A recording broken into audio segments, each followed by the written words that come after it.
Thrissur മണലൂരിൽ LDF സ്ഥാനാർത്ഥി professor C Ravindranath പ്രചാരണം തുടങ്ങിക്കഴിഞ്ഞു. നിയമസഭാ സാമാജികനായും മന്ത്രിയായും പ്രവർത്തിച്ചതിന്റെ അനുഭവ സമ്പത്ത് ഗുണം ചെയ്യുമെന്ന് സി രവീന്ദ്രനാഥ് പറഞ്ഞു.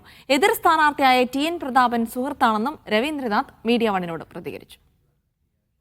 മണലൂരിലെ LDF സ്ഥാനാർത്ഥി ശ്രീ രവീന്ദ്രനാഥ് ഇന്ന് പ്രചാരണം തുടങ്ങുകയാണ്.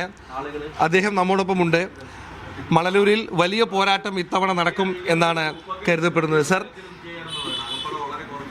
എത്രത്തോളം സീരിയസ് ആണ് ഇത്തവണത്തെ പോരാട്ടം? എങ്ങനെയാണ് പ്രതീക്ഷ? വളരെ സീരിയസ് ആയിട്ടല്ല, ജനാധിപത്യ പോരാട്ടമല്ലേ, രാഷ്ട്രീയ പോരാട്ടങ്ങളാണ്.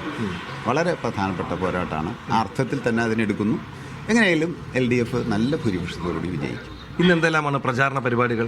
വീടുകൾ സന്ദർശിക്കുക എന്നുള്ളതാണ് പ്രധാനപ്പെട്ട സ്ഥാപനങ്ങൾ സന്ദർശിക്കുക, പരമാവധി ജനങ്ങളെ നേരിട്ട് കാണുക, വോട്ട് അഭ്യർത്ഥിക്കുക എന്നുള്ളതാണ് ഇന്നത്തെ പ്രധാനപ്പെട്ടത്. കോൺഗ്രസ് TN പ്രതാപനെയാണ് അവിടെ സ്ഥാനാർത്ഥിയെ നിർത്തുന്നത്. ഒരു ഹൈ പ്രൊഫൈൽ കോൺടെസ്റ്റ് ആണ് മണലൂരിൽ നടക്കുന്നതെന്നാണ് പൊതുവെ പറയപ്പെടുന്നത്. അല്ല, TN പ്രതാപൻ്റെ സുഹൃത്താണ്. ഞങ്ങളൊന്നിച്ച് നിയമസഭയിൽ ഉണ്ടായിട്ടുണ്ട്. നല്ല ഒരു കോൺഗ്രസ് പ്രവർത്തകനാണ്. അതുപോലെ തന്നെ ഏത് മേഖലയിൽ നിൽക്കുന്നവരെയും ഒരേപോലെ ബഹുമാനത്തോടുകൂടി തുല്യമായിട്ടാണ് കാണുന്നത്. ഒരു രാഷ്ട്രീയ ജനാധിപത്യത്തിൻ്റെ ഒരു രീതിശാസ്ത്രമാണ്. പക്ഷേ രാഷ്ട്രീയ പോരാട്ടമാണെന്നുള്ളതുകൊണ്ട് മത്സരം നടക്കും. ആ മത്സരത്തിൽ ഇടതുപക്ഷ ജനാധിപത്യം വിജയിക്കും. അപ്പോൾ എല്ലാ സ്ഥാനാർത്ഥികളെയും ബഹുമാനത്തോടുകൂടി കാണുന്നു. അവരുടേതായ തലങ്ങളുണ്ട് എന്ന് തിരിച്ചറിയുന്നു. പക്ഷേ അതിലെല്ലാം അതിജീവിച്ചുകൊണ്ട് LDF വിജയിക്കും.